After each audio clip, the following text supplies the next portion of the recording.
హల్లెలూయా.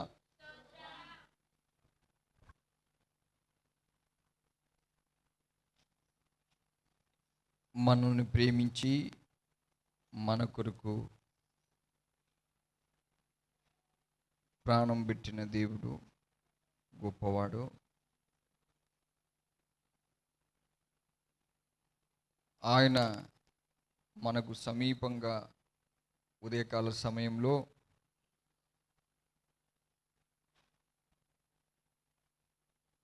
ఉన్నప్పుడు వేడుకొని మనం ఆయన శక్తి, ఆయన స్వరము, ఆయన బలము మనకు ఎప్పుడు ఉండాలని కాకుండా ఆయన వాక్యాన్ని బట్టి మనము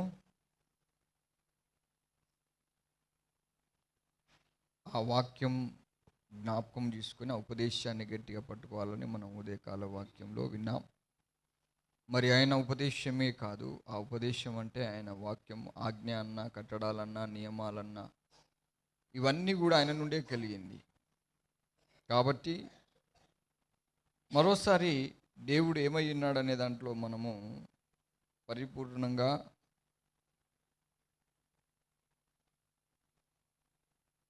ఈ రోజున వాక్యం ద్వారా తెలుసుకుందాం.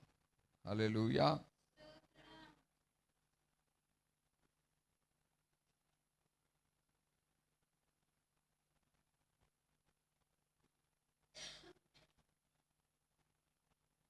చూద్దాం. మనం మొట్టమొదటిగా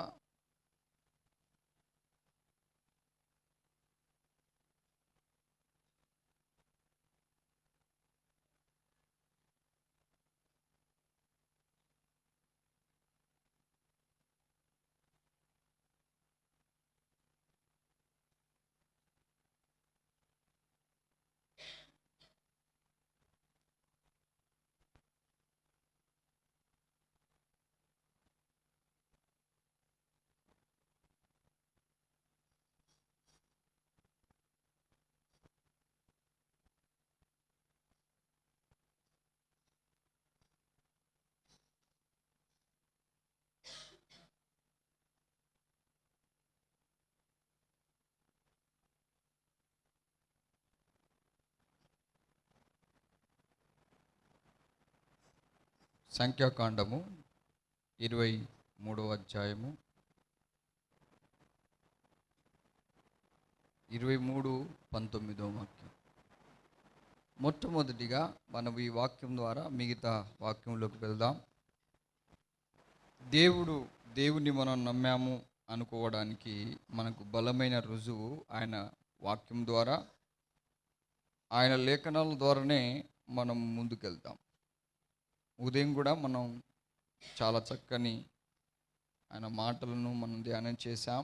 మళ్ళొకసారి మనము అది కంప్లీట్ చేద్దాం. ఈ థర్డ్ పార్ట్లో ఉదయం ఎక్కడైతే ఆగిపోయిందో అక్కడి నుంచి మళ్ళా క్లియర్ కట్గా చూడండి. దేవుడి శక్తి, దేవుని బలము, దేవుని ఆత్మ. అందుకే ప్రభు మరోసారి జ్ఞాపకం చేస్తున్నాను, కత్తి లేనివాడు కత్తి కొనుక్కోమన్నాను. వాక్యాన్ని తీసుకున్నాం. మనము ఆ వాక్యాన్ని ప్రగాఢంగా నమ్మి మనం విశ్వసించి ఆయన మాట్లాడిన మాట మన మనసుల్లో, మన ఆలోచనలో మెదలాలి.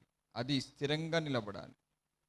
దాన్ని మనం గట్టిగా నమ్మినప్పుడే మనకు దేవుడు కార్యం చేస్తాడు. అందుకే దేవుడు ఏదైనా మాట చెప్పాడు అనుకోండి, అక్కడ ఎక్కువగా సాతాను గాడు గలిబిలి చేస్తాడు, అనుమానం బాగా పుట్టిస్తాడు. ఎమ్మటే గ్రహించాలి, దేవుడు చెప్పింది నేను సందేహపడుతున్నానంటే ఇది ఖచ్చితంగా దేవుని మాటే అయి ఉంటుంది.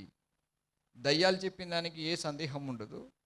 కానీ దేవుడు ఏదైనా వెల్లడిపరిచి నీకు నీ జీవితంలో ఇది చేస్తాను, నేను నిన్ను విడువను, ఎడబాయను, ఏదైనా ఒక వాగ్దానం చేసి ఆయన జరగబోయే భవిష్యత్తు ముందే మాట్లాడి మనకు చెప్తే దయ్యాలు మాత్రం మనల్ని నమ్మకుండా బాగా గలిబిలి చేసి శోధిస్తుంటాయి. హల్లెలూయా. అయితే మనం ఎప్పుడు కేవలం ఆయన మనకు డైరెక్ట్ దర్శించి ఆయన స్వరాన్ని వినకుంటే, ఆయన మనతో మాట్లాడకుండా డైరెక్ట్ మనతో ప్రయాణం ముందుకు సాగించకుంటే కాదు, మనము ఆయన మాటను లక్ష్య పెట్టకుండా ముందుకు వెళ్ళడము, మన ఇష్టానుసారంగా ప్రవర్తిస్తూ ఆయనను పరిపూర్ణంగా నమ్మకపోవడమే మన సర్వనాశనానికి ముఖ్య కారణం. ఏదో పైపైన నటిస్తాం, భక్తి చేస్తాం, తర్వాత కూలిపోతాం. ఆయన మాటలు అలాగుండవు, ఎంతో బలమైనదిగా ఉంటాయి. అందుకే మనము ఒకసారి ఈ వాక్యాన్ని చదువుదాం. చదవండి.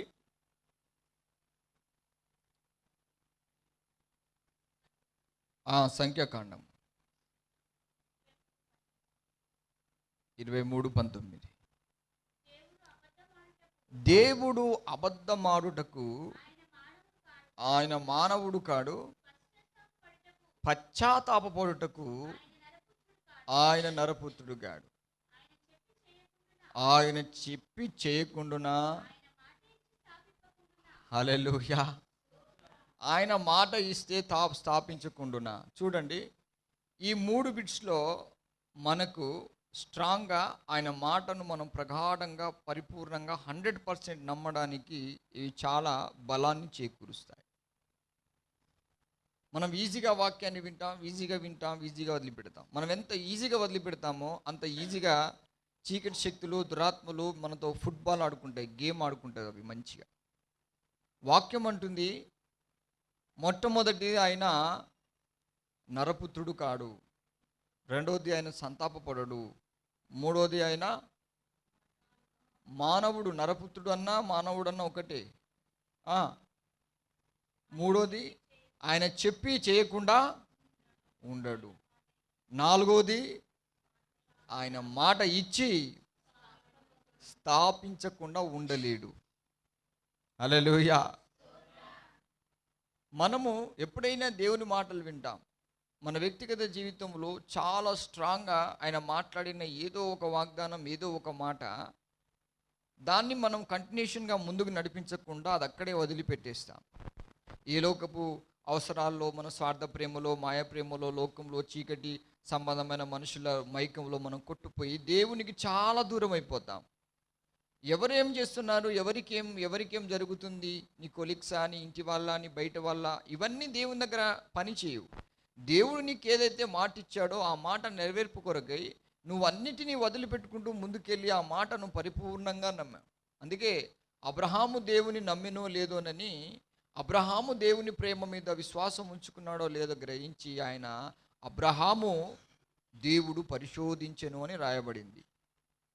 ఎందుకంటే మనం దేవుని నమ్మాలంటే ఈ 4 వర్డ్స్ని గుర్తుపెట్టుకోవాలి. ఫస్ట్, దేవుడు అంటే అబద్ధం ఆడేవాడు కాదు. ఫస్ట్ వర్డ్ అది. ఖచ్చితంగా అబద్ధం ఉండదు ఆయన మాట. 100% నిజం.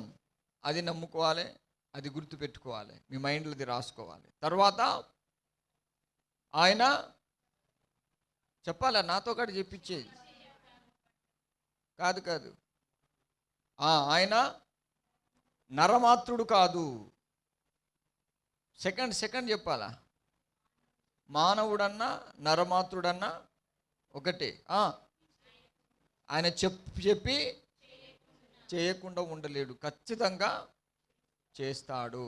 నువ్వు అపనమ్మకం పెట్టుకోవద్దు, చెప్పిందంటే చేస్తాడు. అందుకే అబ్రహాము తన వ్యక్తిగత జీవితంలో ఎంత భయంకరమైన శోధనలు వచ్చినా చేస్తాడు, నెరవేరుస్తాడు. వృద్ధాపములు వెళ్ళినా నెరవేరుస్తాడు. తాను దేవుని నమ్మిన గనుక అది అతనికి నీతిగా ఎంచబడింది. మనం ఎప్పుడు కూడా నమ్మం. ఈ గలిబిలి చేసే ఈ అనుమానపు దురాత్మను మనం ఎక్కడికి తీసుకెళ్తాయంటే, దేవుడు ఎంత స్ట్రాంగ్నెస్, ఎంత బలవంతుడు అనేది తెలవకుండా ఈ అనుమానపు జీవితంలో ద్వారా నీవు ముసల్దాని అయ్యే వరకు ఆ వాగ్దానం నెరవేరకుండానే ఆగిపోతావు. శారమ్మ ముసల్ది అయిపోయే వరకు దేవుని వాగ్దానాన్ని నమ్మలేదు, అబ్రహాం మాత్రం నమ్మాడు. ఎందుకంత టైం పట్టిందంటే వాళ్ళు ఎక్కువగా అనుమానపడ్డం వల్ల. గుర్తుపెట్టుకో, మనం ఎంత అనుమానపడతామో అంత లేట్ అవుతా ఉంటుంది పరిచర్య కానీ, నీ విశ్వాస జీవితం కానీ, ఏదైనా దేవునికి ఒక కార్యం చేయడానికి చాలా లేట్ కావడానికి ముఖ్య కారణం ఏంటంటే మనకున్న డౌట్ఫుల్. మరలా మనం అనుమానం మనలోనే పెట్టుకుంటాం, మరలా దేవుణ్ణి దైవజనులు ఏడిపిస్తాం. నాకు అది జరగలేదు, నాకు ఇది జరగలేదు, నాకు అది చేయలేదు, నాకు ఇది చేయలేదు అని మళ్ళీ దేవుణ్ణి దైవసేవకుల్ని ఏడిపించే పనులు చేస్తాం. మనం ఎంత నమ్మామో, ఎంత విశ్వసించామో మనకు తెలియదు, మనకు సోయలేదు. తర్వాత మన పతనం మన మీద పని చేస్తున్నప్పుడు ఇక దేవుడు ఏం చేయలేదు, దైవజనుడు ఏం చేయలేదని పగలబడి ఏడ్చి వాళ్ళని బాధపెట్టి ఏడిపిస్తూ మనం ఏడవడం, సాతానికి బందీగా మారిపోవడం జరుగుతుంది. అందుకే దావీదు తన వ్యక్తిగత జీవితంలో అలాంటి భక్తులను చూసి ఆయన కొన్ని నేర్చుకుని చెప్పాడు. అవేంటియో మనం కీర్తన గ్రంథంలో 119వ కీర్తన 158వ వాక్యాన్ని చదవండి.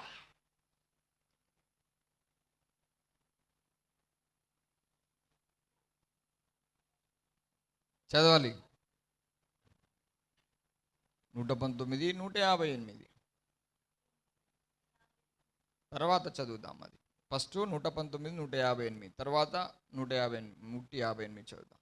ఫస్ట్, ద్రోహులను చూచి నేను అసహించుకుంటుని.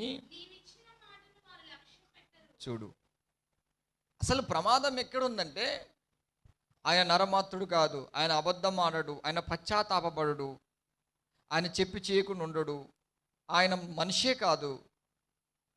ఈ ఇన్ని విధాలుగా ఒక మనిషి దేవుని మాటను నమ్మడు. ఎప్పుడైతే ఈ వ్యక్తి నమ్మకుండా పోతాడో అప్పుడు మనం ఏమైపోతామంటే దేవుని దగ్గర ఇస్కరియోతు, యూదా లాంటి ద్రోహులుగానే మిగిలిపోతాం. అబ్రహాము నమ్మెను, నీతినిచ్చాడు. నేను ఎంతటి ఘోర పాపానైనా జయించడానికి దేవుడి శక్తి నాకు సరిపోతుంది. నువ్వెంత నమ్ముతున్నావు ఈ మాటను? ఎవరు మాట్లాడతలేరు. నీలో ఉన్న ప్రతి పాపాన్ని, ప్రతి చీకటిని, ప్రతి దుర్నీతి క్రియలను నువ్వు ఊహించిన దానికంటే, ఆలోచించిన దానికంటే ఎంత ఘోర నీచ పాపత్వాన్ని ఆయన తొలగించి సమరూపములో, ఆయన రూపంలో నిలబెట్టి నిన్ను పవిత్రంగా కాపాడగా నువ్వు ఎంత నమ్ముతున్నావు? ఆయన మనకి అనేక వాగ్దానాలు ఇచ్చి అనేక విధాలుగా మాట్లాడతాడు. నీకు జీవకిరీటం ఇస్తానని, నీకు అక్షయ కిరీటం ఇస్తానని, నీకు మన్నాను భుజింపనిస్తానని, ఇక చాలా విషయాలు మనకు కొన్ని మన మీద ఆయనకున్న ప్రేమను బట్టి అనేక విషయాలు మాట్లాడతారు. మనం ఏం చేస్తాం? అక్కడికక్కడే. ఇప్పుడు ఇస్కరియోతు యూదా ఉన్నప్పుడు, ఇస్కరియోతు యేసుప్రభు పక్కలోనే ఉన్నాడు. ఇస్కరియోతు యూదా ఉన్నప్పుడే చెప్పాడు యేసుప్రభుల వారు ఏమని?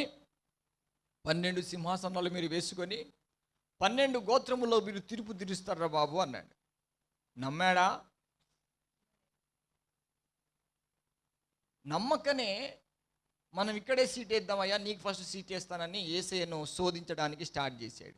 చూడండి, దేవుడు ఏదైనా ఒక మాట చెప్తే అది నెరవేర్చబడుతుంది, కానీ అది నెరవేర్చబడడానికి మనలో ఎంత నమ్మకం ఉన్నదనే పర్సెంటేజ్ని దేవుడు చూస్తాడు. మనం ఎంత నమ్మాము అనేది మనకు సోయి ఉండదు, కానీ దేవుణ్ణి, దైవ సేవకుల్ని ఏడిపించడం స్టార్ట్ చేస్తాం. ఎందుకంటే నేను జీవితంలో సేవ పరిచర్య మొత్తంలో ఇప్పుడు 24 సంవత్సరాలుగా వస్తుంది. ఈ 22 సంవత్సరాల సేవా జీవితంలో ఎప్పుడు నమ్మకుండా బాధ పెట్టే వాళ్ళే నాకు కనిపించారు, కానీ నేను పరిపూర్ణంగా పరిశుద్ధంగా దేవుడి నన్ను మార్చగలను, నేను ఆయనలాగా మారగలనని ఒక ప్రగాఢ విశ్వాసంతో నేను ఏ లోపాలు కలిగి అవన్నీ ఈజీగా నన్ను తీసివేయగలడని నమ్మినట్టుగా, ఆ నమ్మకాన్ని కనుపరిచి సంతోషపెట్టినట్టుగా చూడలేదు. విసిగించే వాళ్ళే, వేధించే వాళ్ళే ఎక్కువ ఉంటారు దేవుని పనిలో. నమ్మకుండా శిష్యులు యేసుప్రభుల వారిని ఎలా విసిగించారో అలా విసిగించేవాళ్ళు. దీని అంతటికి కారణం ఏంటంటే నీవు దేవుని మాటను సరైన విధంగా, అందుకనే ఏమంటున్నాడు అక్కడ? ద్రోహులను చూచి నేను అసహించుకుంటుని. ఎందుకు అసహించుకుంటున్నాడంటే వాళ్ళకు దేవుని నామము, దేవుని కార్యాన్ని వాళ్ళు చవి చూచి కూడా దేవుడు చేయకుంటే మన జీవితంలో ఏది చేయడు. గుర్తుపెట్టుకోండి. కొన్ని చేసి కూడా కొన్ని విషయాలు మనకు చేయట్లేదంటే మనం ఖచ్చితంగా దేవుని మాటను కరెక్ట్గా మనం నమ్మట్లేదు. సతమతం ఏదో కొద్దిగా నమ్ముడు, కొద్దిగా భక్తి చేసుడు, కొంత మట్టికి నులివెచ్చని భక్తిగా మనం చేస్తూ ఉంటాం. అందుకే దేవుని కార్యాలు మన పట్ల జరగవు, బలహీనులుగానే మిగిలిపోతాం. అందుకనే చూస్తే అక్కడ వీరిని గూర్చి నీ అసహించుకుంటే నీవిచ్చిన మాటను వారు లక్ష్య పెట్టరు. అంటే నీ మాటను వాళ్ళు నమ్మి దాని మీద వారి నమ్మకాన్ని పెట్టుకోరు, విశ్వాసం ఉంచరు. అందుకే అలాంటి వారిని అసహించుకుంటాను. నీ మాట అంటే వాళ్ళకు భయం ఉండదు. నీ మాటను వాళ్ళు ఖచ్చితంగా ఇది నువ్వు నెరవేరుస్తాను, నువ్వు కొంత ఓర్చుకో, కొంత సహించుకో, నువ్వు ఇలాగ ఉండు అంటే మనం వాళ్ళకి నమ్మకం ఉండదు. ఎంతేలే నా జీవితం. ఇలా ఎక్కువగా మనం ఆయాసపడి పాయసం తాగుతాం కదా, అప్పుడే దుష్టుడు నిన్ను పాలిస్తాడు. ఎప్పుడైతే మనం నా తండ్రి చెప్పింది ఖచ్చితంగా నెరవేరుతుంది, హల్లెలూయా, ఆయన మాట ఇచ్చి స్థాపించకుండునా, హల్లెలూయా, ఆయన మాట ఇచ్చాడే అనుకో, ఎవ్వడు కూడా దాన్ని రద్దుపరచజాలడు. ప్రధానమంత్రుల కంటే, ఉదయం పాడంగా, రాజుల కంటేను మహారాజుల కంటేను గొప్పవాడవు నీవు యేసయ్య, కెంపుల కంటేను రతనాల కంటేను సుగుణాలలో సుందరు. ఆయన నువ్వెంతగా ఆయన మాట నమ్మి ప్రార్థించాలి. ఏదైనా మనకు ఒక వాక్యం వచ్చినా ఒకటి చెప్పే ఖచ్చితంగా డెఫినెట్లీ నువ్వు ఎంత నమ్ముతావో అంత పవర్ నీలో పెరిగిపోతుంది. ఎంత అనుమానపడతావో అంత పిచ్చికాకిలా తయారైపోతావు. అందుకే వాక్యం అంటుంది, అది నీ మాట నేను నమ్మని వాళ్ళు ద్రోహులై ఇవన్నీ అసహించుకుంటున్నానయ్యా. అయితే నేను కూడా నీ మాట నమ్మిన తర్వాత కూడా నన్ను గలిబిలి చేస్తూ శోధిస్తుంది, కొన్ని వేదన గురి చేస్తుంది నాయన. నేను ప్రగాఢంగా నమ్ముతున్నాను కాబట్టి నేను నమ్మినా నన్ను శోధిస్తున్నాయి. మనం నమ్మినంత మాత్రాన దయ్యాలు అబ్బా నువ్వు మంచిగా నమ్మేసినావు, నువ్వే మంచిదానివి, నువ్వే మంచోడివి, బాయ్ టాటా అంటాడా? వాని పనే నువ్వు ఎంత నమ్మావు, నీ పర్సెంటేజ్ పోకుండా ఆ పర్సెంటేజ్ ఆపడమే వాని పని. అందుకనే కొన్ని వేదన గుండి వెళ్తున్నప్పుడు దేవుడు దర్శనం లేదు, దేవుని స్వరము లేదు, దేవుడు దూరంగా ఉండినప్పుడు దావీదు అడిగింది అదే. అందుకే 119లో మనం 58వ వాక్యాన్ని చదువుదాం. 119 76 చదువుదాం. ఒక్కొక్కటి అవి కూడా వస్తాయి, ఒక్కొక్కటి చదువుకుంటూ వెళ్దాం. నీ సేవకునికి నీవిచ్చిన మాట చొప్పున. ఇప్పుడు తన ఆశ తన ధ్యాస మొత్తము ఆయన మాట ఇచ్చాడు. ఇంతకుముందు మనం చదివింది అదే, ఆయన మాట ఇస్తే నెరవేరడంతే, నెరవేర్చకుండా ఉండడంతే. ఆయన మాట ఇస్తే డెఫినెట్లీగా దాన్నే నమ్ముకొని తను ఎన్ని వేదనకు గురైనా ఏం చేస్తున్నాడట ఆయన, కృప కొరకు నీ కృప నన్ను ఆదరించునుగాక. నేను ఎప్పుడైతే నీ మాట నమ్ముకొని ఉన్నానో అప్పుడు నీ కృప, ఉదయం సర్వీస్లో అదే కదా, నీ బలహీనతలో నా కృప నీకు చాలన్నాడు. ఈ కృప అనేది నువ్వు నమ్మినప్పుడు నిన్ను బలహీనపరిచే దయ్యాలను వెళ్ళగొట్టడానికి ఉచితమైన తన కృప మనల్ని ఏం చేస్తుందంటే బలపరుస్తుంది. అందుకే 54వ వాక్యం చదువుదాం. 76 అయిపోయింది, 70 వాక్యం 170, 76 అయిపోయింది, 170 త్వరగా.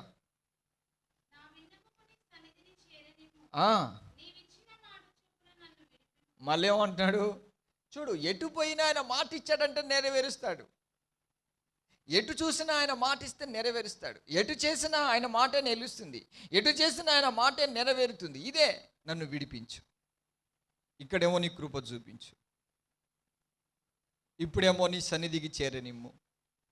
హల్లెలూయా. నీవిచ్చావు, మాట ఇచ్చావు, నెరవేరుస్తావు, అంతే. హల్లెలూయా. అది అయిపోయింది అంతే, అది అవుతుంది అంతే. మనం అలాగుంటామా? ఏమో నీ పేరే ఏమో.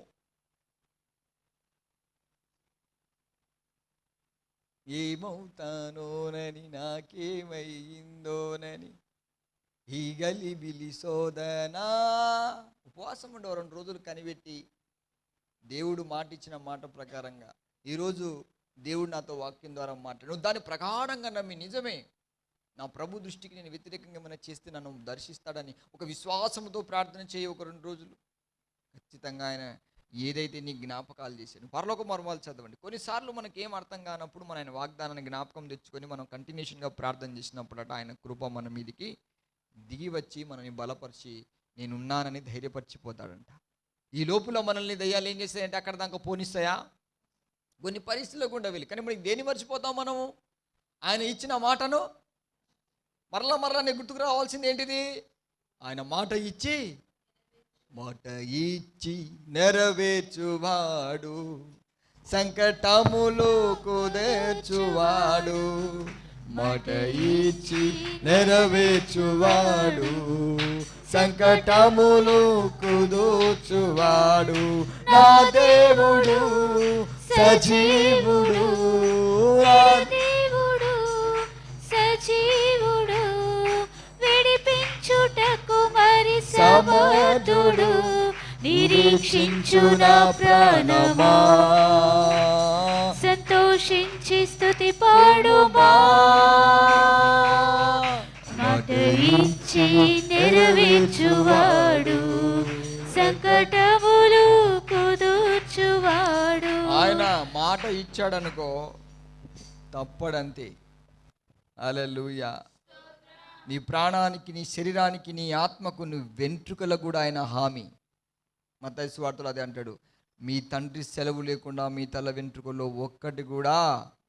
నువ్వు ఎంత నమ్మావు, ఎంత విశ్వాసం ఉంచావు, ఆ వాక్యాన్ని ఎంత డీప్గా నీ హృదయంలో నాటుకున్నావో అంతగా దేవుని మాట నీ మీద పనిచేస్తుంది. నువ్వెంత శోధించబడ్డావని కాదు, నువ్వెంత లోతుగా దేవుని మాటను నమ్మావు అనేది ఇంపార్టెంట్. నేను పరిచర్య సేవ స్టార్టింగ్లోనే చాలా భయంకరమైన శ్రమలు, శోధన. ఈరోజు చస్తానో, రేపు చస్తానో, ఎప్పుడు ప్రాణం పోద్దు, ఇదే వేదన, మరణ వేదనలే. అర్థమైంది ఏం తెలుసా? ఆయన సెలవు లేకుండా తల వెంట్రుకల్లో ఒక్కటి కూడా నేలకు రాలేదు. Praise the Lord. అంతగా ఆయన మనకు మాట ఇచ్చాడు. ఇప్పుడు నీ పని ఏంటిది? మనకి ఎన్ని వాగ్దానాలు వచ్చినా అవన్నీ అప్పుడే మర్చిపోతాం. మనం ఎగడో అయోమయం, ఏం భక్తి చేస్తున్నామో అర్థం కాదు. ఎవరైనా సందేహపడి నీ భక్తి పట్ల, నీ పట్ల ఎవరైనా నిన్ను శోధిస్తే నువ్వు ఎమ్మటే వాళ్ళ మైండ్ నువ్వు మొత్తం క్లీన్ చేసి పంపించాలి. అప్పుడు నువ్వు భక్తుడివి, భక్తురాలివి. అందుకనే నేను కూడా కొన్నిసార్లు మెల్లగా పరీక్షిస్తా, చూస్తా వీళ్ళకి ఎంత ఉంది విశ్వాసం అని. యేసుప్రభు శిష్యులను కనుక ధోనిలో వెళ్ళినప్పుడు పరీక్షించినట్టుగా మెల్లగా ఏమో ఏదో నాకు ఏమర్థమైంది అంత ఉన్నాయి. వీళ్ళు ఏం చేస్తారో తెలుసా? కొంతమంది భక్తులు, అవుననే గంతి ఇది వైటి ఉన్నది కదా అంటారు. హల్లెలూయా. మర్చిపోయారు వాగ్దానం. పేతురు దేవుడు వాగ్దానం చేసి, నువ్వు మనుషులను జాలరిగా ఉంటావురా నాయన అంటే కప్పలు పట్టడానికి పోయాడు. బతుకు తిరుగు కొరకు బయలుదేరాడు. ఆత్మల భారం ఇచ్చినప్పుడు, దేవుడు మాట ఇచ్చినప్పుడు ఆ మాటను నెరవేర్చడని ఆయన మాట కొరకు ఎదురు చూసేవానికి ఇన్ని వేదనలు కలిగినా ఎక్కడ ఉన్నా ఆయన వాగ్దానం నెరవేర్చబడుతుంది. వారి ద్వారా ఒక జన సమూహంగా మార్చబడతారు. నమ్మినావా? దేవుడు అదే వాక్యం అదే అంటుంది. దావీదన్నాడు, నీ మాట చొప్పునే నన్ను విమోచించిన ఆయన, నీ సన్నిధికి చేరనిమ్ము నాయనా అన్నాడు. 119:54 154 ఏమంటున్నాడు? నా పక్షమున వాద్యమాడి నన్ను విమోచింపుము, నీవిచ్చిన మాట చొప్పున నన్ను బ్రతికించయ్యా, నన్ను విమోచించునైనా. నీవిచ్చిన మాట చొప్పున. నువ్వెక్కడ చిక్కుపడిపోయావు అనుకో, ఒక పాపానికో, శాపానికో, లోకానికో, ఎమ్మటే నువ్వేం చేయాలి? చూడు, సాతాను గాడు సులువుగా ఏదో తప్పులో పడేస్తాడు. ఆ పాపాన్ని నువ్వు వదిలిపెట్టవని కాదు, గుర్తుపెట్టుకో. అది ఎంత ఘోర పాపమని నువ్వు వదిలిపెట్టగలుగుతావు, దేవుని పక్షమును ఉంటాడు. కానీ నేను వదిలిపెట్టలేను అనే అనుమానమే పెద్దది నీ దగ్గర. It is right? చెప్పాలి మీరు, కరెక్టే కదా? నువ్వు ఎక్కువగా అది ఎంత ఘోర పాపమైన, ఎంత దూరమైనా, అది ఎంతో భారమై, అది ఏది ఏమైనా కానీ దాన్ని నువ్వు చేస్తానన్నా కంటే చేయను అనేదే ఎక్కువ ఉంటుంది నీకు. అలాంటప్పుడు మనం ఏమి చేయని వారిగానే మిగిలిపోతాం. మన పర్సెంటేజ్ని చూసి దేవుడు మనల్ని వాడుకుంటాడు. ఇంక నీ వల్ల కాదు అంటే అంతే నీ పని. పాపము ఒకసారి మనిషిలో ఏదైనా ప్రవేశిస్తే ఆ పాపము, నీవు పాపము చేసి ఏదో తప్పు చేసావు అనే దానికంటే ఇక ఈ పాపము నుండి నేను బయటికి రాననే అనుమానమే నీ దగ్గర పెద్దది. అందుకే చాలామంది పాపం నుండి విడిపించబడలేరు. వాళ్ళు ఎన్ని ప్రార్థనలు చేసినా అంతా వేస్ట్ అయిపోతుంది. నువ్వు నమ్మి ప్రార్థన చేయి. అందుకే ఏమంటున్నాడు? నన్ను విమోచించు, నన్ను బ్రతికించు. ఎందుకు విమోచించి బ్రతికించాలనుకుంటున్నాడు? నీవిచ్చిన మాట తప్పవు. చూడు, మరలా ఎవరు ఏం పెడుతున్నాడు అక్కడ? నీవిచ్చిన మాట తప్పవు. నా ప్రార్థన నీ సన్నిధి చేరాలంటే నీవిచ్చిన మాట తప్పదు. నా మీద నీ కృప దిగి రావాలంటే నీవిచ్చిన మాట తప్పదు. చూడు, ప్రతి విషయంలో నమ్మకము, విశ్వాసము, ప్రార్థన. మనం అలాగుంటామా? తప్పు. మనం అలా అనుకోవడమే కరెక్ట్ కాదంట. రివర్స్. ఏం జరగదులే, అంతే. ఎప్పటి నుంచి ఈ బాధలు తెలుసా నీకు? ఈ అక్కనైతే అక్క సుక్క అయిపోతుంది, అన్న కన్న అయిపోతాడు. ఇక వీళ్ళ మైండ్ వాష్ చేసిపోతారు, వీళ్ళకున్న విశ్వాసం కూడా పోతుంది. ఇక మరి ఏం చేస్తావు? ఇక పోలీస్ స్టేషన్లో పోయి కేసు పెట్టుకోమంటే ఉరికి పెట్టడానికి ఇక. హల్లెలూయా. అందుకే అంటారు కదా, చేత కాదు సావురాదని. నమ్మనోళ్ళ పరిస్థితి అంతే. అధికారులను నమ్ముతావు, మనుషులను నమ్ముతావు. నువ్వు ఆయన మాట ఇచ్చినప్పుడు ఆ మాట నమ్మకపోతే ఆయనకి ఎంత బాధ అనిపించి తెలుసా? అందుకే ఇస్కరియోతు ద్రోహి తాను దేవుడు మాట ఇచ్చాడు, ఈ 12 సింహాసనాలు నీ కూడా ఒకటి ఉందిరా నాయన అంటే నమ్మలేకపోయాడు. నమ్మకనే అమ్ముకున్నాడు. తర్వాత అర్థమైంది, నేను నమ్ముకోవాల్సిన వాడిని అమ్ముకున్నానని. ఈ దేవుడు అతని పరలోకం తీసుకెళ్తాడో ఏం చేస్తాడో మనకు తెలియదు, కానీ మనం డిస్కషన్ చేయకూడదు. ఆల్రెడీ అతని విషయంలో వేరేటోళ్ళకి పర్మిషన్ ఇచ్చేసాడు. కానీ సింహాసనం పోయింది. నువ్వు నమ్మకపోతే నీకు యోసేపుకి ఇచ్చినట్టుగా సింహాసనం దొరకదు, అబ్రహాముకి ఇచ్చిన వాగ్దానం దొరకదు. ఇవన్నీ నువ్వు కోల్పోవడానికి కారణం దేవుడు ఇచ్చిన మాటను నువ్వు నమ్మకపోవడమే. ఈ రోజున నీ మినిస్ట్రీ స్థిరంగా నిలబడకుండా, పరిచర్య అభివృద్ధి చెందకుండా, అన్ని నష్టాలకు కారణం నువ్వే. ఎప్పుడైతే అనుమానపు దానివిగా తయారయ్యావో అప్పటి నుంచి వెళ్ళి సంఘ పతనం, నీ కుటుంబ పతనం, నీ జీవిత పతనం. భ్రష్టుడిగానే ఎందుకు ఉండిపోయావు సంఘంలో అంటే ఇదే. ఇంకొక వాక్యాన్ని చదువుదాం ఇప్పుడు. 119లోనే 158వ వాక్యం. 154 చదివేశాం మనము. ఇప్పుడు 119లో 58వ వాక్యం చదివేశామా?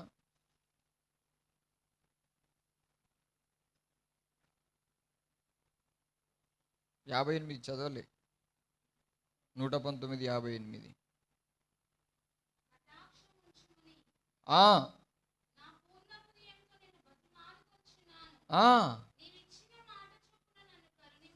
ఏమంటున్నాడు?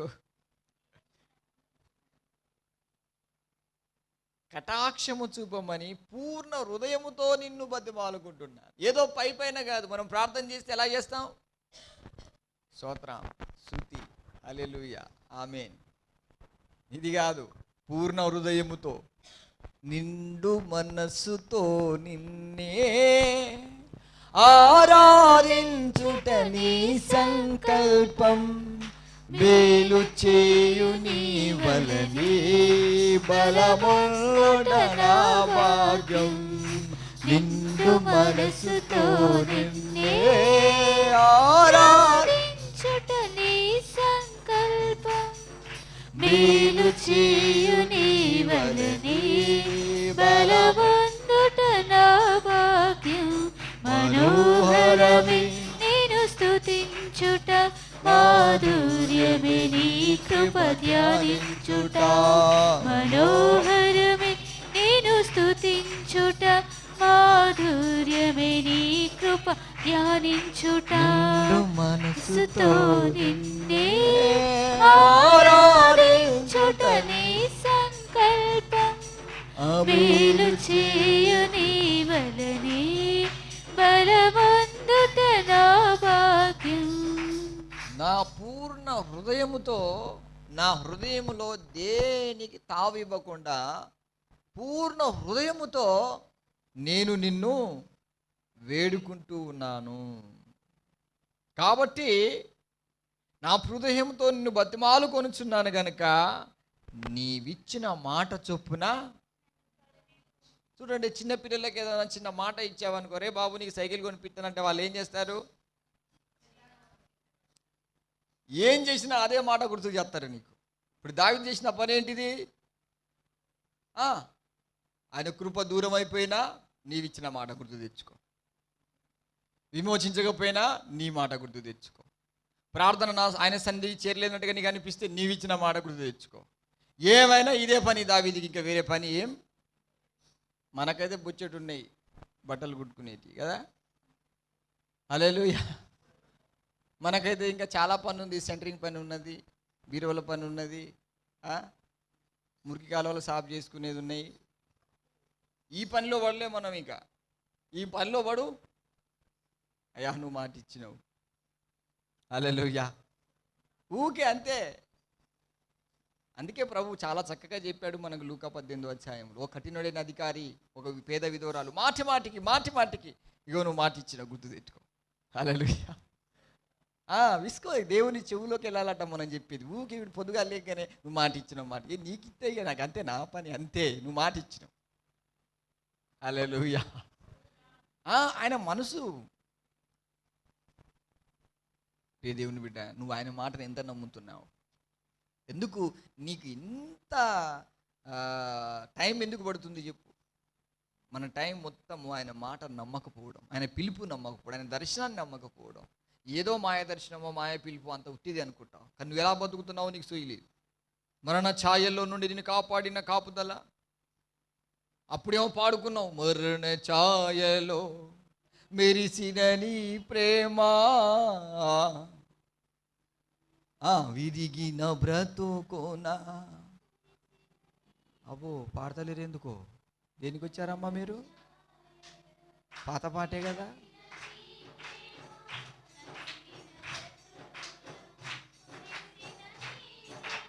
అండని వైతివయ్యా,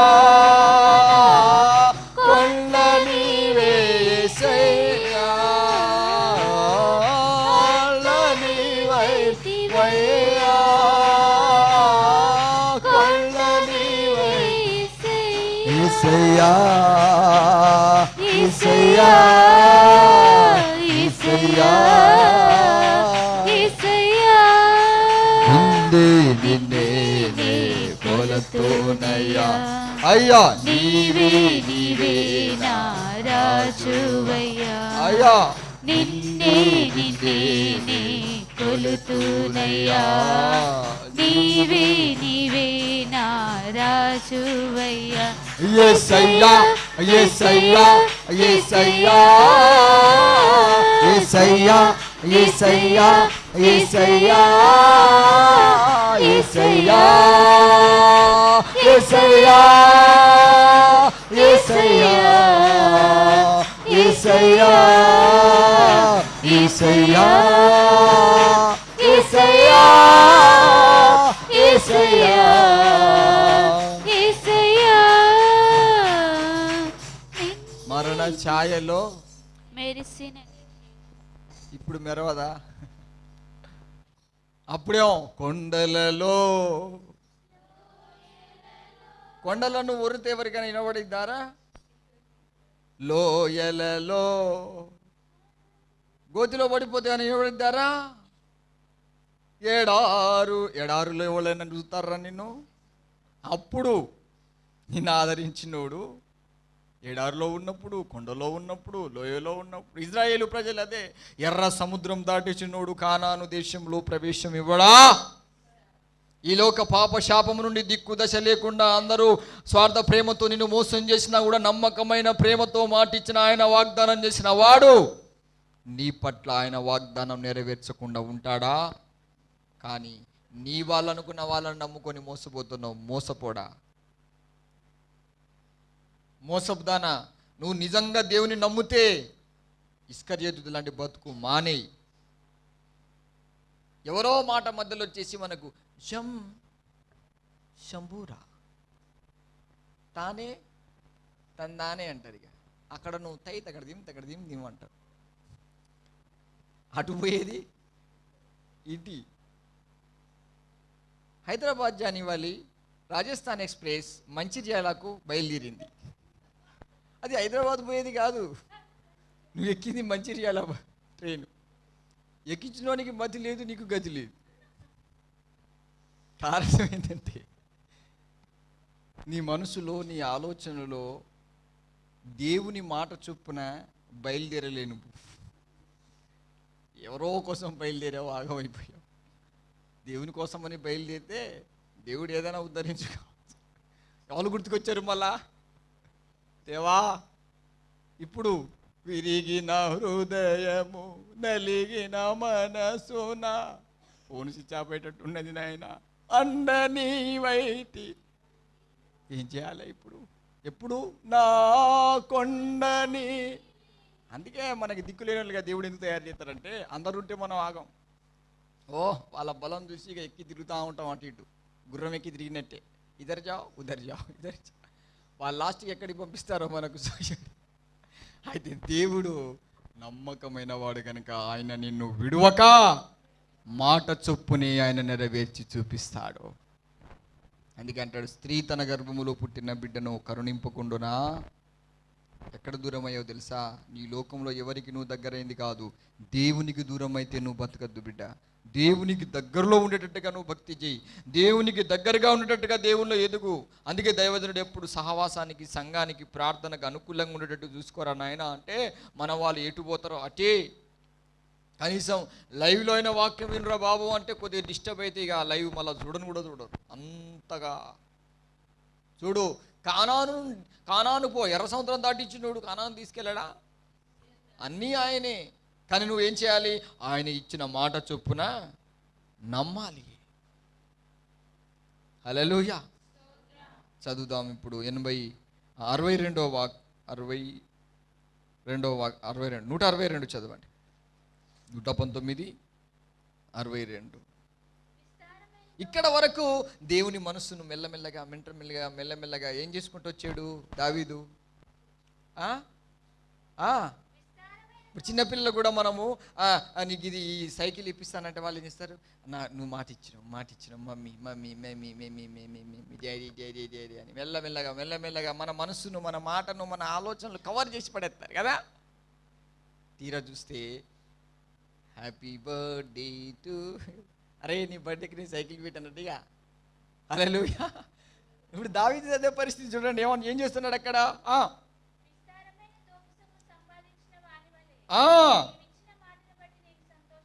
హల్లెలూయా.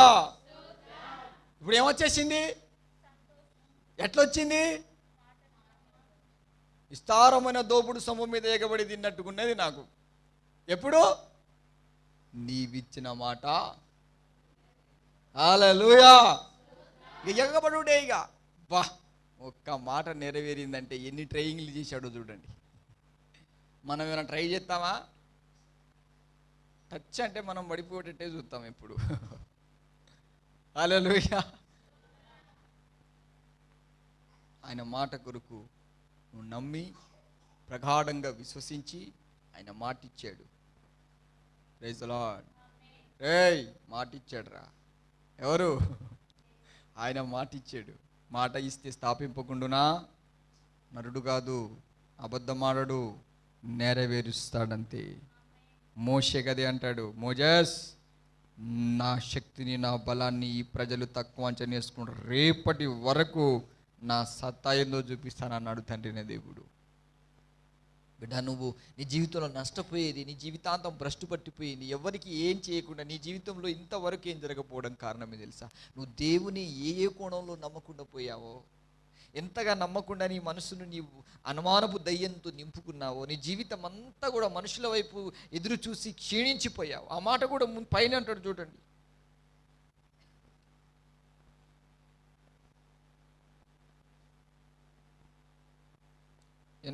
వాక్యం 119:82.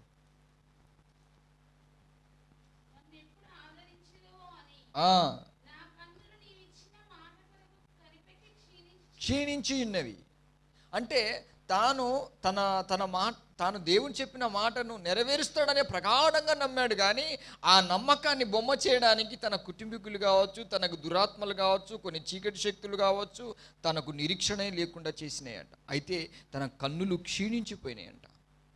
మన పర్సెంటేజ్ చూస్తాడు దేవుడు ఖచ్చితంగా. ఎమ్మటే దేవుడు వాగ్దానం చేసి నెరవేర్చగానే ఏం చేశాడు ఆయన? ఇగో ఇప్పుడు దోపుడు సొమ్ము మీద సంపాదించు వాని వలె నీవు ఇచ్చిన మాటను బట్టి నేను ఇప్పుడు సంతోషిస్తున్నాను. అంతే. మనల్ని దేవుడు ఇన్ని విధాలుగా. అందుకనే చూడండి, యేసుప్రభుల వారు బాల్యంలో సుమియోన్ అనేటువంటి ముసలాయనకు దేవుడిచ్చిన ప్రవచనం, దేవుడు ఆయనతో మాట్లాడతాడు. నువ్వు లోకరక్షకుని చూస్తావు, అప్పటి వరకు నువ్వు మరణించవు అని ఆయనకు చెప్తాడు. వయసుడైనప్పుడు వస్తాడా, నడిమంత్రలో వస్తాడా, చిన్నప్పుడు వస్తాడా, ఎప్పుడు వస్తాడో తెలియదు. ఖచ్చితంగా నువ్వు రక్షకుని చూస్తావు అన్నాడు. ఎక్కడ చూస్తాడో ఎలా వస్తాడో కూడా సుమియోనికి ఏమీ ఎమ్మటే ఆయన ప్రవచనము, దేవుడు చెప్పిన మాట చొప్పున ఎప్పుడైతే యేసు ప్రభుల వారి చేతిలో వస్తాడో ఎమ్మటే ఆ ప్రవచనానికి జ్ఞాపకం చేస్తాడు. నాదా, నీవిచ్చిన మాట చొప్పున ఇప్పుడు నన్ను పోనిస్తున్నావు. అంటే ఆయన లోకానికి రాకముందే నువ్వు నన్ను చూస్తావు, నీవిచ్చిన రక్షణ నేను కనులారా అప్పుడు విన్నాడు, ఇప్పుడు చూడడం స్టార్ట్ చేశాడు. ఆయన మాట అంటే అంత పవర్ఫుల్తో ఉంటుందండి. మనం ఈ విశ్వాసముతో ఈ నమ్మకముతో లేకనే మనమంతా భ్రష్టు పట్టిపోయేది. ఆయన మాట ఇస్తే మాటను నెరవేరుస్తాడంతే. హల్లెలూయా. పాల్యాంగిచో దేవుడు చెప్పిన మాట ప్రకారంగా ప్రార్థన చేస్తే ప్రపంచంలో పెద్ద చర్చి కట్టాడు. ఆయనకి విశ్వాసంతో ప్రార్థన చేశాడు. చాలామంది విశ్వాసముతో అన్నీ, అందుకనే మనకు షడ్రక్ మెషక్ గురించి చూస్తాం. విశ్వాసం అంటే ఎలాగుంటుందో తెలుసా? ఫైనల్ చేస్తాను, వినండి మనసు పెట్టి. నన్ను రక్షించిన రక్షింపకున్నా నీవే నా మహారాజు. రాజమన్నాడు, దేవుడు నిన్ను కాపాడా? మమ్ములను కాపాడకున్నా అంటే వాళ్ళ డౌట్ను బట్టి చెప్తున్నారు, వీళ్ళ విశ్వాసాన్ని బట్టి కాదు. వీళ్ళకి ఫుల్ కాన్ఫిడెన్స్ ఉన్నది కాబట్టే మమ్ములను దేవుడు రక్షింపకపోయినా స్తోత్రమే, ఆ విశ్వాసమే అగ్నిగుండములో వాళ్ళని కాల్చకుండా దేవుడు వారిని. నువ్వు చెప్పగలుగుతావా అంత గొప్ప విశ్వాసం నీకుందా? ఏమో కానానుకు చేరుతావో, నమ్మకంగా దైవజనుడు నిన్ను చివరి వరకు నిన్ను కాపాడుతాడో ఏమో, మరి చూసుకో. ఇప్పుడే ఆయన మారుతాడో ఏం చేస్తాం మనం? ఇంకెప్పుడన్నా మారేది? నీకు పిచ్చిలు ఎత్తాందా లేక వానికి పిచ్చిలు ఎత్తా? నువ్వు ఎంత నమ్మావు? మనం ఇదే పాట పాడతావు. అసలు నువ్వు ఎంత నమ్మావు? ఈ కళ్ళు ఎంత క్షీణించాయి? ఆయన కృప కొరకు ఎంత కనిపెట్టావు? ఎన్ని ప్రార్థనలు చేశావు? ఎన్ని ప్రార్థనలనే సన్నిధికి చేరాయి? ఏం చేశావురా? నేనే నా మాటల చేత నిన్ను ఏడిపించాను. కొంతమంది అంతే, దేవుని వాగ్దానం నెరవేరాలంటే అబ్రహాముకి 8 సంవత్సరాలు టైం పట్టి. దేవుని వాగ్దానం నెరవేరడానికి కారణం, అబ్రహాముకు లేట్ కావడం కారణం శారమ్మని. లేడీస్కి చాలా కేడీస్ అండి, వాళ్ళకున్న అనుమానం ప్రపంచంలో ఎవరికి ఉండదు, అందుకే వాళ్ళు దబ్బున బాగుపడరు. అనుమానం బాగుంటుంది లేడీస్కి. శారమ్మ చేపట్టి లేట్ అయిపోయింది, అబ్రహాముని నమ్మాడు కాబట్టే అన్ని చదువుకొని వచ్చేసాడు. Praise the Lord. చాలా లేట్ కావడానికి కారణం అనుమానమే. వాళ్ళు పితరుల నుండి వస్తాయి అనుమానపు దయ్యాలన్నీ. నువ్వు ఎప్పుడైతే అనుమానం పడతావో నీకు టైం స్టార్ట్ అయిపోతుంది. ఇక ఎన్ని సంవత్సరాలైనా ఇదే ఇక నీ పని. కావో పియోసో. ఎప్పుడైతే మాట ఇచ్చి నువ్వు నమ్ముతావో దానికి ఒక స్టెప్ బై స్టెప్ అంతే కదా. ఫస్ట్ ఏం చేశాడు? ఒక డిక్లరేషన్కి వచ్చాడు. చూడు, ఈ ద్రోహులు నీ మాటను వీళ్ళు నమ్మరు.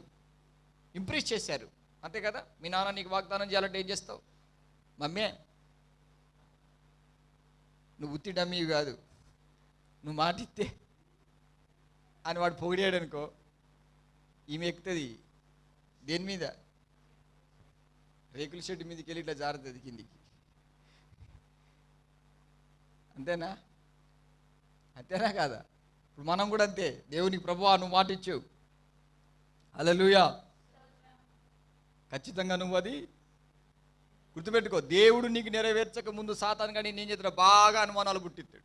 అప్పుడు గుర్తుపెట్టుకో, ఇది దేవుని వాగ్దానం రా నాయన, ఇంతకాలం శోధిస్తాందంటే వానికి తెలుసు దేవుడు నీ పట్ల ఖచ్చితంగా ఆయన వాగ్దానాన్ని నెరవేర్చబోతున్నాడు. గట్టిగా చప్పట్లు కొట్టి దేవుని సంతోషపెట్టు. ఆయన మహిమపరచాలి. నెరవేరుతుందా లేదా? హల్లెలూయా. రోజు మోకాళ్ళకు తిరిగి ప్రార్థన చేయాలి. నువ్వు ప్రభువా నువ్వు మాట ఇచ్చావు. మోకాలు వంచుతో ఏం చెప్పాలి? ఫస్ట్ యేసయ్యకు గట్టిగా ఇవ్వకముందే చెప్తే ఎట్లరా? సరే నీకు ఎప్పుడు ఇచ్చాడో చెప్పు. ఇచ్చాడా? ఏమి ఇచ్చాడో నాకు చెప్పు. ఇప్పుడు ప్రార్థన చేసేటప్పుడు అడుగుతా ఒక్కొక్కళ్ళం కూర్చోబెట్టి. ఇచ్చిన వాళ్ళకేమో సోయలేక ఈకిలు ఇస్తారు, మీరేమో ఇవ్వకున్నా ఇచ్చానని ఫీల్ అయిపోతారు. గుడ్, వాళ్ళకంటే మీరే శ్రేష్ఠులే. హల్లెలూయా. ఇస్తాడు కావచ్చు. ఇక మీరు నమ్మారంటే ఖచ్చితంగా రేపు ఫోన్ చేసి చెప్పడా నాకు దేవుడి మాట ఇచ్చాడు. నెరవేరుస్తాడా లేదా? మాట ఇచ్చి ఆయన నెరవేరుస్తాడు అంతే. ఇక మధ్యలో ఏవో అడ్డు రావడానికి లేదు. ఇక నెరవేరుస్తాడంటే మనం ఎక్కడి నుంచి స్టార్ట్ చేయాలి? మళ్ళా ద్రోహులయ్యే వాళ్ళందరూ నిన్ను నమ్మరు, నేనైతే ఖచ్చితంగా నిన్ను, దేవుడు నిన్నేం చేస్తాడు, నువ్వు నమ్మినావా? శోధన కొద్దిగా ఇంకెక్కువనే ఇస్తారు పర్మిషన్. అప్పుడు నువ్వు భయపడద్దు. ఏది ఏమైనా కానీ నీతోనే ఉంటానయ్యా, నన్ను ఎవరు. ఏమైంది? మారలేదట కదా మీ సార్? ఇంకా మాట్లాడతాయా? ఇంకా మీ ఇంట్లో ఈ స్వస్థలు కాలేదట కదా, ఇంకా మీ శోధనలు పోయేదట కదా. అప్పుడు బాడీ పాటను, నా ప్రాణమా నా జీవమా, అయ్యా నువ్వు ఉంటే చాలు, అది అన్నీ మరిపోయి ఏముంది, అంత నీ చేతిలోనే ఉంది.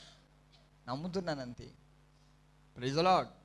ఎంత నమ్మావు అంటే కొంతే, ఇంతే. మళ్ళీ మనమే చెప్పేస్తాం దైవజన్యకు ముందే, అనే నువ్వేం మాట్లాడక, నేనేం మాట్లాడద్దా, నువ్వేం మాట్లాడకు. పూర్ణ మనసుతో నేను దేవుని నమ్మేసిన. నాకెట తెలిసిద్ది? దావీదు దగ్గర ప్రూఫ్లు ఉన్నాయి. ఆయన కళ్ళు క్షీణించినాయట, ఆయన వేధింపబడ్డాడంట, ఆయన పాపం లాక్కోపోతే విమోచించమని ప్రార్థన చేశాడు, కృప దూరమై బలహీనుడైనప్పుడు కృప కొరకు ఎదురు చూశాడు. ఆయన అన్ని కష్టాలు పడ్డాడు. ఇక్కడ అవన్నీ కనబడకుండా నేను నమ్మేసిన అంటే, చదువుకోగానే నువ్వు పాస్ అయిపోయినట్టేనా? ఎగ్జామ్స్ ఉంటాయా, ఉండవా? అందుకే గ్రహించండి. ఈ రోజున ప్రత్యేకంగా ఈ వాక్యం వింటున్న బిడ్డలారా, ఇది లైవ్లో ఉంటుంది. వాక్యం అప్పుడప్పుడు మీరు వింటూ, నేను ఎంత నమ్మినా, దైవ సేవకుల ద్వారా నాకు దేవుడు ఏమైనా మాట్లాడితే, ఈరోజు నువ్వు ఇంత వాక్యం ఉదయం నుంచి వెళ్ళి కురిసే మంచు వలె నీలో ఆయన వాక్యం కురుస్తుంది కదా, నువ్వు ఎంత ఆ వాక్యాన్ని మనసు పెట్టి తడుపుకుంటూ ఆ వాక్యంలో నిమగ్నమైపోయి దాన్ని నమ్మి ప్రగాఢంగా ఈ వారం రోజులు ప్రార్థిస్తావో, అంత బలమైన కార్యాలు దేవుని ఇచ్చేస్తాడు. ఇది ఇక్కడే మర్చిపోతే నీవు ఇంకా భ్రష్టు పట్టిపోయిన వాడిగానే ఉండిపోతావు. వాళ్ళు ద్రోహులు, నీ మాటను వాళ్ళు నమ్మరు అన్నాడు. కానీ బైబిల్ సంఖ్యాకాండం అంటుంది, ఆయన మాట ఇచ్చి స్థాపించకుండా ఉండడు. నరపుత్రుడు కాదు, అబద్ధమాడడు, పశ్చాత్తాపపడడు. ఆయన మాట ఇచ్చి నెరవేరుస్తాడు గనక నెరవేర్చేటట్టుగా మనము ప్రార్థిస్తూ ప్రభుని వెంబడిస్తాం. దేవుడి వాక్యం దీవించునుగాక.